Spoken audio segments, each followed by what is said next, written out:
যদি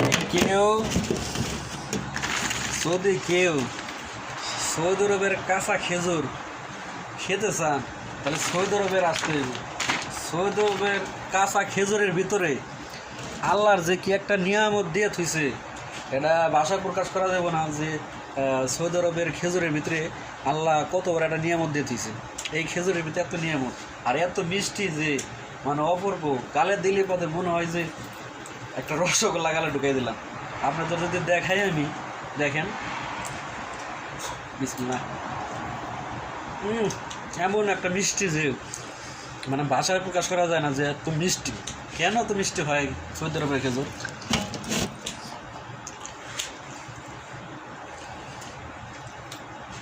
যদি কেউ সৌদি আরবে আসেন তো সৌদি আরবের কাঁচা খেজুর খাবেন।